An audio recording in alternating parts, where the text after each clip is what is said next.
시간 저희들이 고린도전서 13장을 읽었습니다. 13장은 우리가 잘 알고 있는 사랑에 대한 내용이죠. 사랑장이라고 말하고 있습니다. 성경은 고린도전서 12장, 13장, 14장에서 성령의 은사에 대해서 우리에게 가르쳐주고 있죠. 고린도 교회에 여러 가지 일들이 많이 있었다 그랬죠. 그래서 서로 교회 안에서 이렇게 분열되어 있어가지고 당을 짓는 일들이 가장 심각했죠. 우리가 잘 아는 그래서 무슨 바울파니, 게바파니, 아볼로파니, 그리스도파니 각가지 이렇게 분열되어 있었습니다. 그리고 뿐만 아니라 또 여러 가지 그런 세상의 그런 악한 풍속이 교회 안에까지 들어와서 음란한 일들이 일어나고, 그리고 이제 마지막 때가 되어서 결혼을 어떻게 할 건가, 또 서로가 다투면서 세상 법정에 끌려가고, 이러한 일들이, 무수한 일들이 고린도 교회에 있었죠.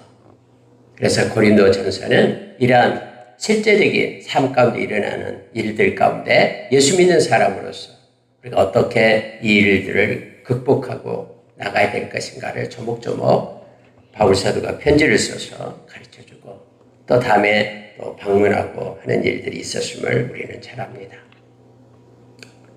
성찬식도 있었고, 그리고 그 일도 역시 본질과는 잘못되게 하나님의 우리 주님의 그런 십자가의 은혜를 기려야 되는데 오히려 육신적인 그런 정욕에 붙잡혀서 미리 가서 가난한 자를 돌보지 않고 그것들을 먹고 마심으로 인하여 거룩한 하나님의 성찬을 이렇게 하나님 것이 아름답지 못하도록 행하는 일들이 있었습니다. 그리고 또 은사가 죄가 있는 곳에 은혜가 다한다고 그런 성령의 은사들이 있었는데, 은사 가지고도 이 은사를 받았느니 어느 은사가 더 크니 서로 다투고 하는 일들이 있었죠.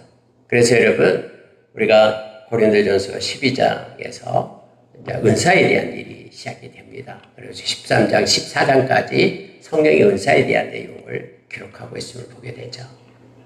우리가 성경에 보면 고린도전서 12장, 로마서 12장, 에베소서 4장에서 바울 사도만이 성령의 은사에 대해서 기록을 합니다. 근데 분명한 것은 성령의 은사는 개인의 유익을 위하여, 영광을 위하여 준 것이 아니다 라고 말하죠. 교회를 세우고 성도를 돌보며 또 하나님의 말씀을 증거하는데 하나님께서 주시는 성령의 은사들이죠. 그래서 은사를 받은 자는 반드시 그 은사를 가지고 하나님의 영광을 위하여 사용해야 됨을 성경은 가르쳐주고 있습니다. 그렇지 않으면 차라리 은사를 받는 것이 오히려 더 해가 되는, 자기 죄를 짓는 그런 일에 쓰이게 됨을 알게 합니다. 여러분, 고린도전서 12장에서 이제 9가지 은사를 쭉 나열을 하고 한 성령이 각자에게 주는 선물이다라고 말합니다. 은사는 배워서 하는 것이 아니고요, 따라해서 하는 것이 아닙니다. 은사는 성령님께서 각자에게 꼭 필요할 때 주시는 것임을 알게 합니다. 물론 또 필요 없으면 성령님께서는 그 은사를 거두어 가십니다. 그래서 우리 혹시 은사 받은 또 이들이 있으면 우리는 절제하고 하나님의 영광을 위해서만 교회를 세우고 성도를 위로하고 또 그들을 위해서만 덕을 세우는 일에 사용되어야 됨을 성경은 분명히 얘기합니다.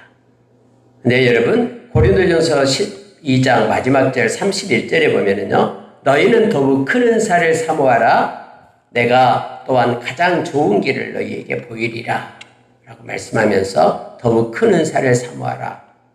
내가 그것을 좋은 길을 보여주겠다고 말하면서 13장으로 연결되는 거예요. 그래서 이 세상의 은사 중에서 사랑의 은사가 가장 크고 좋은 길임을 우리에게 말해주고 있습니다. 그래서 고린도전서 13장은 사랑에 대한 내용이 기록되어 있는데요, 정말 어마어마한 말씀이 기록되어 있습니다. 저와 여러분은 하나님께서 하나님의 사랑을 우리에게 주셔야지만이 그 사랑을 근거로 해서 형제를 사랑하고 이웃을 사랑할 수 있습니다.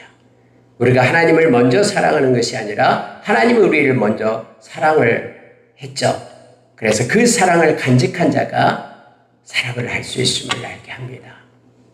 자, 여러분 1절을 보시기 바랍니다. 내가 사람의 방언과 천사의 말을 할지라도 이렇게 되어 있죠. 사람의 방언, 은사에 대해서, 방언 은사에 대해서 나오고요. 천사의 말, 아주 누군가를 위로하고 세우고 듣기 좋고 이런 말을 겉으로 한다고 할지라도 그 내면이 사랑이 없다 그러면 그것은 구리와 울리는 괭가리가 된다라고 1절에 시작을 합니다. 그냥 아무런 의미 없이 울려대는 소리에 불과하다라는 거예요. 열매를 맺지 못하는, 그리고 그것은 아무런 의미가 없다라고 가치를 갖다 절하시킵니다. 아무런 가치가 없는 거다 라고 말하고 있습니다. 어떤 방언을 하고 어떤 천사의 애언을 하고 소리가 있다 할지라도 은사를 받았다 할지라도 사랑에서 비롯되지 않는 모든 것들은 허무하고 열매가 없다라고 시작하는 거예요. 사랑은 보이지 않고 방언과 천사의 말은 겉으로 나타난 것이죠.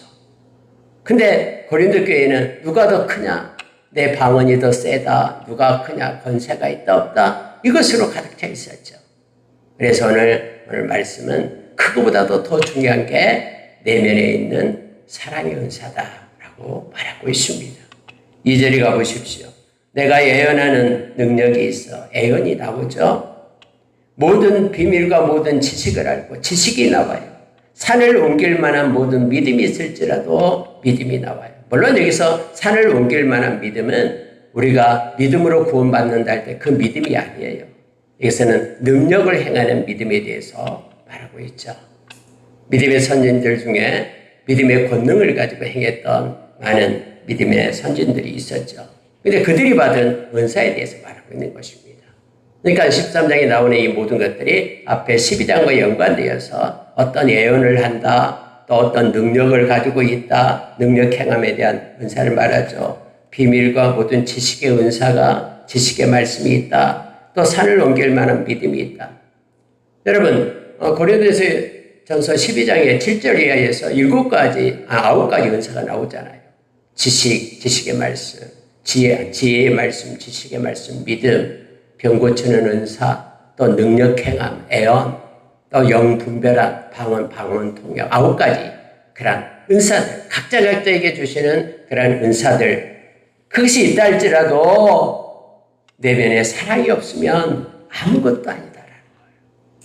그건 그냥 모래성에 불과하는 거예요. 아무것도 아니에요.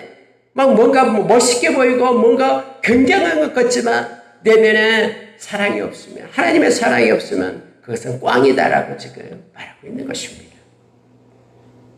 3절 보세요. 내게 있는 모든 것으로 구제하고 또 내 몸을 불사르게 내줄지라도 사랑이 없으면 내게 아무 유익이 없느니라. 다시 강조합니다. 여기서는 유익이 없다라는 거예요. 전혀 자기에게 유익이 없어요. 여러분, 구제가 나오죠. 구제도 은사라고 얘기합니다. 근데 여러분, 성경에 보면 예수님께서 네가 땅에서 구제하면 하늘에 보화를 쌓는다라고 말씀했죠. 근데 여러분, 그 구제할 때 조심해야 될 게 뭐냐면 억지로 하면은 아무것도 아니에요. 마음에 하나님의 사랑이 없이 행하는 구제는 아무 유익이 없어요. 하늘의 보물이 쌓이지 않는다라고 말합니다. 그리고 심지어 여러분, 희생을 얘기해요. 내 몸을 불사르게 내줄지라도. 생명을 걸어서 내가 그렇게 내 몸을 불사를 정도로 생명을 건 희생이 있다 할지라도 사랑이 없으면, 사랑이 없는 희생은 아무런 효과가 없고 유익이 없다라고 말하고 있습니다. 이게 1절부터 3절은 내용이 뭐냐면 사랑을 가지고 행해라라는 거예요. 사랑을 가지고 구제하고, 사랑을 가지고 희생하고, 사랑을 가지고 지식을 전하고, 사랑이 있는 것 가운데 모든 것을 행해야 된다. 그렇지 않으면 다 헛것이다. 우리가 여러분 수학에서 산수에서 보면은 곱하기 0을 하면 아무리 큰 수가 있어도 곱하기 0은 0이 돼버리죠. 예를 들어서 5억이 있다 해도 5억 곱하기 0 그러면은 답은 0이죠. 이게 사랑인 거예요. 그러니까 사랑이 들어가지 않고 사랑으로 행하지 않는 모든 것들은 아무리 크고 방대하다 할지라도 그건 제로가 되는 겁니다. 그걸 가르쳐줘요. 가장 큰 은사, 하나님의 사랑을 가지고 행하라라는 거예요. 네, 여러분, 우리가 로마서 5장 5절에 보면은 하나님의 사랑이 우리에게 어떻게 옵니까? 그냥 하나님의 사랑이 뚝 떨어집니까? 아니죠. 성령을 통해서 우리에게 하나님의 사랑이 임한다라고 말합니다. 하나님의 사랑, 성령을 통해서 우리 가운데 하나님의 사랑이 임해요. 그래서 우리가 늘 성령의 충만함을 가질 때 우리 안에 계신 성령님께서 사랑을 우리 가운데 부음받습니다라고 말합니다. 그래서 요한일서 4장에 보면 그 사랑을 가지고 우리가 작은 물 한 잔이라도 대접하고 사랑을 가지고 구제하고 사랑을 가지고 가르치고 또 기도하고 이렇게 할 것을 우리에게 말해주고 있습니다. 저와 여러분이 어제보다도 더 큰 하나님의 사랑이 우리 가운데 있기를 원합니다. 점점점 하나님의 그 사랑이 확장되고 확장되기를 원합니다. 성령께서 그래서 활동하기 시작하면 성령의 9가지 열림들 중에 첫째가 사랑이에요. 성령을 통해서만 하나님의 사랑이 우리 가운데 있음을 성경은 분명히 합니다. 저와 여러분의 마음 가운데, 삶 가운데 성령의 활동이 힘있게 일어나 큰 하나님의 사랑을 가지고 하나님께 영광 돌리는 우리가 되기를 원합니다. 자, 그러면서 이제 15가지를 말하고 있는데요. 자, 4절 보세요. 사랑은 오래 참고를 시작합니다. 언제나 가장 존귀하고 보배로운 것은요, 참고로 시작해요. 인내로 시작합니다. 그리고 15가지 중에서 3번이나 반복을 하죠. 그리고 7절에 보니까 모든 것을 참으며 모든 것을 믿으며 모든 것을 바라며 모든 것을 견디느니라 하면서 15가지를 쭉 나열하면서 사랑은 오래 참고 사랑은 모든 것을 견딘다 하면서 인내를 말해주고 있습니다. 여러분, 사랑하면 인내해야 됩니다. 또 우리가 뭔가 믿음을 가지고 있으면 끝까지 인내하는 것이죠. 뭔가를 소망하고 있으면 그 소망, 하나님의 나라를 소망하는 자는 이 험한 세상의 고통을 인내하는 것이죠. 우리가 몸이 건강해지려면 수술이라는 그런 고통의 과정을 겪어야 되죠. 인내가 필요합니다. 그래서 여러분, 사랑은 오래 참고로 시작합니다. 특히 부부 사이가 또 자녀와의 사이가 모든 것 사이의 관계적인 것은요, 인내 없이 된 것이 없어요. 하나님을 사랑하는 것도 우리가 인내하며 하나님의 때를 기다리는 것입니다. 하나님도 우리를 하루가 천년같이 천년이 하루같이 그렇게 우리가 하나님께로 돌아오라라고 기다리고 계시죠. 그래서 여러분, 인내는 가장 큰 것을 이루는 아름다운 덕임을 가르쳐줍니다. 인내의 토양 위에, 오래 참음의 토양 위에 가장 귀하고 값진 것들이 그렇게 피어나고 열매 맺고 꽃을 피고 열매를 맺는 것.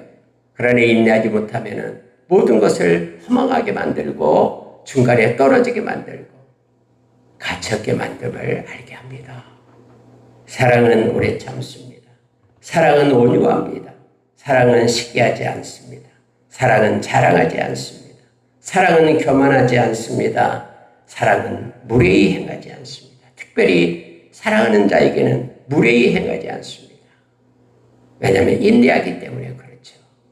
그래서 우리가 어떤 사람 옆에 서면 내가 무시받는 것 같고 내가 굉장히 불쾌하고 그런 사람이 있어요. 근데 어떤 사람 옆에 서면 내가 존중받은 것 같고 내가 가진 것 없고 보잘 것 없지만은 내가 높임을 받는 것 같고 이것이 바로 사랑의 차이예요. 사랑은 무리하지 않기 때문에 그렇습니다.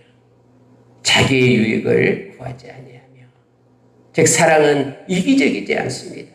내 것 하면서 나의 몫이 손상받을 때는 막 분노하고 그런 것이 아니라 사랑은 이기적이지 않고 자기의 유익을 구하는 것이 아니라 남의 유익을 또 하나님의 유익을 먼저 구하는 것이 사랑임을 성경은 가르쳐줍니다. 사랑은 성내지 아니하며 다 성내는 것도 따지고 보면은 자기의 모습이 자기의 인격이 손상받기 때문에 서운하기 때문에 그렇게 우리가 성내고 분쟁하고 분노하는 경우가 있죠. 네, 물론 사람이기 때문에 분노할 수 있습니다. 그러나 그걸 해가 지기 전에 버려야 됩니다. 그렇지 않으면 우리가 에베소서 4장의 말씀처럼 악한 사탄이 틈을 타요. 그걸 이용을 합니다. 그래서 빨리 우리의 마음을 다스리고 회개하고 주님께로 돌아오는 일이 우리에게 있어야 됩니다. 악한 것을 생각하지 아니하며. 그래서 여러분 사랑에는요 악의를 품지 않습니다. 두고 보라 하면서 악한 계획을 가지고 악독을 품으면 안 돼요. 원통함을 가지고 살아서는 안 됩니다. 근데 세상은 점점점 원통함을 품고 산다라고 우리가 디모데후서 3장 1절에서 5절에 가르쳐줘요. 두고 보자 하면서 분노의 칼을 갈고 있으면 안 됩니다. 때가 되면 너 두고 보자 하면서 하는 것은 하나님께 옳지 않습니다. 하나님은 사랑이시다고 했죠. 그래서 결국 우리가 사랑을 가지고 있다는 것은 우리 마음의 중심에 하나님을 모시고 사는 것을 말합니다. 하나님은 빛이시고 하나님은 영이시고 하나님은 사랑이시거든요. 그래서 여러분 악한 것을 생각하면 안 됩니다. 마음속에 악의를 품고 악독을 가지고 살아서는 안 되죠. 여러분 죄도 이 고범죄가 있다고 그러죠. 계획을 해서 죄를 짓는 것은 용서받을 수 없어요. 여러분 레위기서에 보면 5가지 하나님께 드리는 그러한 제사가 있죠. 번제, 소제, 또 속죄제, 속건제, 화목제가 있습니다. 그런데 모든 죄들은요. 내가 죄를 깨달았을 때 내가 무심코 지었던 죄에 대한 용서예요. 내가 죄를 계획하고 어떻게 두고 보자 하면서 악한 그리고 숨어있다 하는 죄는요. 용서받을 수가 없어요. 도피성에서 피할 수도 없습니다. 그런 죄는요. 그래서 여러분 사랑이 있을 때 하나님 사랑이 우리 가운데 있을 때 우리는 여기서 악한 것을 생각하지 않습니다. 로마서 1장 27절 이하에서 마음에 하나님 두기를 싫어하는 자들에게 나타나는 죄악들이 쭉 나열이 됩니다. 그 중에서 여러분 악독하고 악의를 품고 그쪽 나오죠. 다시 말하면 마음에 하나님 두기를 싫어하는 하나님은 사랑이신데 마음 가운데 하나님의 사랑 두기를 싫어하는 죄악 중에 악독 또 여기서 말하는 악의가 나타납니다. 6절에 불의를 기뻐하지 않습니다. 불의와 타협하지 않습니다. 내게서 떠나가라 이 악한 자들아 불의를 품은 자들아 불의한 자들아 내게서 떠나가라 하면서 주님께서 마태복음 7장에서 우리에게 가르쳐주죠. 내가 주의 이름으로 귀신도 쫓아내고 이런저런 선지자 노릇도 하고 또 주의 말씀을 듣고 했지만 예수님 주님 왜 나를 모릅니까? 내가 너를 알지 못한다. 불의를 행하는 자들아 내게서 떠나가라. 불의를 기뻐하지 않습니다. 의로운 것을 기뻐해요. 하나님의 마음이 있기 때문에. 그러나 내게 유익이 된다고 불의를 기뻐해서 손잡고 타협하고 그 의롭지 못한 마음으로 믿어 의에 이르지 못하면 그는 구원을 받는 자가 아니다. 로마서 10장 10절에서 말해주고 있죠. 사랑은 불의를 기뻐하지 않습니다. 불의한 자에게 박수를 보내지 않습니다. 정직한 자를 기뻐하고 정직한 자를 높입니다. 막 거짓을 행하면서 불법을 행하는데 박수치면서 동조하지 않습니다. 그런 그 안에 사랑인 하나님께서 계시지 않는 모습이죠. 진리와 함께 기뻐한다. 진리의 말씀을 기뻐하고요. 진리의 영이신 성령님을 기뻐하고요. 진리 대신 나는 길이요 진리요 생명이니 예수님을 기뻐하는 것이 사랑을 가진 자의 모습임을 알게 합니다. 그리고 7절에 가서는 4가지를 얘기합니다. 모든 것을 참으며 모든 것을 믿으며 모든 것을 바라며 모든 것을 견디느니라. 여러분 특별히 이 7절은 암기해 두시기 바랍니다. 사랑만이 모든 것을 참을 수 있고 믿을 수 있고 바랄 수 있고 소망할 수 있고 그리고 끝까지 견뎌낼 수 있는 힘을 가지게 됩니다. 물론 여러분 여기에서 모든 것을 참으며 하고 모든 것을 견디느니라고 견딘다라는 것은 좀 성격이 틀려요. 우리가 어떤 무거운 짐 밑에서요 끝까지 견뎌낼 수 있고 참을 수 있죠. 그리고 밑에 모든 걸 견딘다는 것은 끝까지 가는 걸 얘기합니다. 끝까지. 중간에 막 견디다가 에이 못하겠다 하면서 그냥 벗어 던지고 뛰쳐나오고가 아니에요. 끝까지 견디는 것이, 충성스럽게 견디는 것을 말합니다. 사랑만이 할 수 있습니다. 사랑만이 믿음을 가질 수 있고, 사랑이 있는 소망을 가질 수 있고, 사랑이 있는 인내를 가지고 끝까지 참을 수 있습니다. 모든 것을 참으며, 모든 것을 믿으며, 모든 것을 바라며, 모든 것을 견디느니라. 기억하시길 바랍니다. 근데 여러분, 사랑은 언제까지나 떨어지지 아니하되 애연도 피하고 방언도 그치고 지식도 피하라. 여기서 애연, 방언, 지식은 성령의 은사를 얘기합니다. 이것들은 은사가 필요 없으면 하나님이 거두어 가셔요. 방언도 거두어 가시고 애연도 거두어 가시고요. 한번 애연 받으면 끝까지 애연하는 게 아니에요. 거두어 가셔요. 지식도 거두어 가셔요. 그러나 하나님의 사랑은 끝까지, 우리가 예수를 믿는 한 하나님의 사랑은 영원합니다. 끝까지 우리를 붙들고 우리를 살려냅니다. 자, 10절에 보세요. 온전한 것이 올 때에는 부분적으로 하던 것이 패하리라. 그래서 여러분, 우리는 이 세상에 살아갈 동안에요, 온전한 지식이 없어요. 우리 주님 만날 때 우리는 온전해져요. 그래서 우리 주님 만날 때 이 모습이 나타내주고 있죠. 그러기에 앞서서요, 여러분 11절이 참 이걸 제가 준비하고 묵상하면서 저에게 큰 은혜를 주었던 말씀이 11절입니다. 어렸을 때가 있고 또 나이 들어 장성한 사람이 될 때가 있어요. 자, 보세요. 11절. 내가 어렸을 때에는 말하는 것이 어린아이와 같고 깨닫는 것이 어린아이와 같고 생각하는 것이 어린아이와 같다가 장성한 사람이 되어서는 어린아이의 일을 버렸노라. 이렇게 되죠. 근데 장성한 사람이 되었어도 계속해서 어린아이의 말을 하고 어린아이의 생각을 하고 어린아이의 깨달음이 있다 그러면 이건 잘못된 것입니다. 우리는 젖 먹을 때의 어린아이의 생각을 버려야 돼요. 이제는 우리는 그리스도 안에서 장성한 분량이 충만한 데까지 단단한 음식을 먹을 수 있는 믿음의 성숙을 가진 자가 되었어요. 그래서 여러분, 어린아이의 말을 버려야 됩니다. 늘 불평하고 원망하고 달라고만 외치는, 그렇게 안 주면 막 울어버리는 어린아이의 그런 말을 우리는 버려야 돼요. 그래서 에베소서 4장에 나온 감사의 말, 은혜의 말, 남을 섬기고 용기를 주고 그런 말을 하라고 말합니다. 우리의 말이 바꿔지길 원합니다. 근데 성경은 예수님께서 말씀해 줬죠. 우리가 겉으로 내놓은 말은 마음에서 나와서 말이 나온다라고 말하죠. 우리 마음에 선한 것이 가득할 때 선한 말을 할 것이고 악한 것이 가득할 때는 악한 말을 하게 된다고 말합니다. 여러분과 저가 말로 하나님께 영광을 돌려 우리가 되기를 원합니다. 로마서 10장 10절에서 입으로 시인하여, 이거 말을 얘기합니다. 입으로 시인하여 구원에 이른다라고 우리에게 가르쳐 줍니다. 여러분, 깨닫는 것은 마음을 얘기합니다. 어렸을 때 아이들은요, 자기가 아는 지식 안에서만 깨달게 돼요. 그러니까 깨달음이 적어요. 그러나 어른이 되었을 때는 이런저런 일들을 경험하고 나니까 깨닫는 것이 어른과 똑같아요. 그래서 깊이 생각하고 깨닫게 되죠. 하나님의 마음에서 하나님의 마음을 가지고 사랑을 가지고 우리가 깨닫는 자가 되기를 원합니다.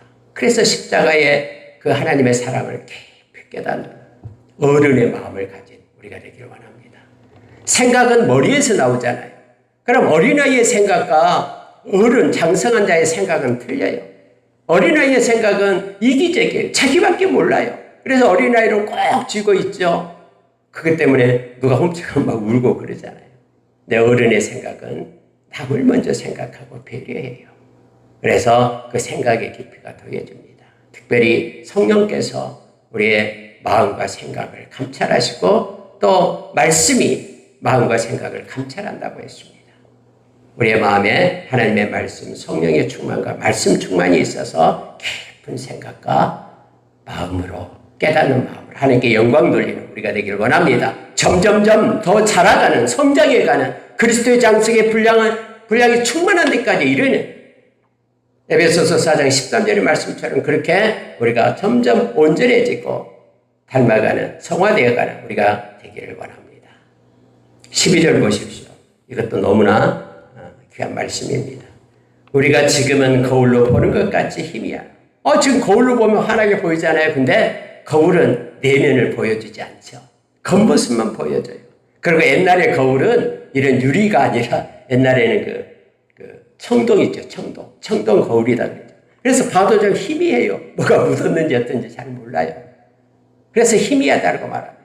그런데 이제는 그때에는 우리 주님 만날 때 그때에는 얼굴과 얼굴을 대하여 볼 것이요. 지금은 내가 부분적으로 하나 그때에는 주께서 나를 아신 것 같이 내가 온전히 알리라. 여러분 이때가 있어요. 누가 나를 사랑하는지 나를 위하여 누가 기도하고 있는지 그때가 되면 다 알게 돼요. 그래서 여러분 천국에 가면은요 이 주님을 만나기 때문에 다 알게 되어서 막 찾아가서 얼싸안고 손을 잡고 막 울고 당신 때문에 내가 천국에 오게 되었다라고 다 알기 때문에요. 지금은 희미하기 때문에 애매한 고난을 받아요. 오해도 받아요. 그러나 여러분 주님 만날 때 우리는 다 알게 됩니다. 그러니 때로는 오해를 받고 힘들지라도 주님 만날 때까지 인내하시기 바랍니다. 하나님을 생각하며 참으시기 바랍니다. 성경은 애매한 고난을 받아도 하나님을 기억하면 생각하면 이런 아름답다라고 베드로 사도는 우리에게 가르쳐 줍니다. 하나님의 공의는 살아있고요. 그 공의로는 하나님 앞에 섰을 때에 우리가 이 땅에 생한 모든 것들을 다 알게 됩니다. 그럴 때 우리 주님 우리에게 칭찬하며 충성된 자라라고 내가 다 알았다라고 하면서 주님의 칭찬을 받는 우리가 될 것입니다. 말씀을 마치겠습니다. 13절 그런즉 믿음, 소망, 사랑 이 세 가지는 항상 있을 것인데 그 중에 제일은 사랑이라. 그러니까 모든 것의 기초가 사랑에서 난다라고 말합니다. 그러니까 그 사랑은 하나님이 주신 사랑임을 가르쳐 줍니다. 믿음, 소망, 사랑 이 세 가지는 끝까지 갑니다. 그런데 사랑으로 믿고 사랑으로 소망하고 이 사랑이 사랑으로 인내하고 사랑이 마음의 중심 하나님이 곧 사랑이시다라고 우리에게 말씀해 주셔서 하나님을 모시고 살아가는 이들은 모두가 사랑으로 행해야 됨을 알게 합니다. 오늘도 어제보다 더 큰 사랑이 저와 여러분의 마음 가운데 있어 모든 일에 사랑으로 행하는 우리가 되시기를 예수의 이름으로 축원합니다. 함께 기도하겠습니다. 하나님 아버지 감사합니다. 사랑이신 하나님을 찬양합니다. 끝까지 사랑으로 행하지 않는 모든 것들은 다 허사이며 그것은 아무런 유익을 주지 못하고 어떤 결과도 만들어내지 못함을 가르쳐 주셔서 감사합니다. 주님을 사랑함으로 예배하고 주님을 사랑함으로 기도하고 주님을 사랑함으로 진리인 말씀을 읽고 하나님 거룩한 자로 우리가 서기를 원합니다. 성령님 우리 가운데 하나님의 사랑을 어제보다 더 많이 부어주십시오. 사랑은 참으며 모든 것을 참으며 모든 것을 믿으며 모든 것을 바라며 모든 것을 견딘다라고 가르쳐 주셔서 감사합니다. 하나님의 사랑이 우리 가운데 있어서 하나님 우리가 어린아이의 말을 버리겠습니다. 어린아이의 생각을 버리겠습니다. 어린아이의 깨달음을 버리고 이제는 더 깊은 데서 하나님의 사랑에서 말하고 깨닫고 그리고 하나님과 마음을 품고 살겠습니다. 이스라엘 이곳에서 기도하고 하나님 앞에 참으로 사랑을 달라라고 외치는 자마다 성령님 큰 사랑을 부어주셔서 하나님께 영광 돌리게 하여 주시옵소서. 하나님을 만날 때 우리가 모든 것이 온전해짐을 감사드립니다. 애매한 고난을 받아도 하나님의 사랑을 가지고 끝까지 견딜 수 있는 힘을 우리에게 허락해 주시옵소서. 주님 감사드립니다. 예수님 이름으로 기도합니다. 아멘.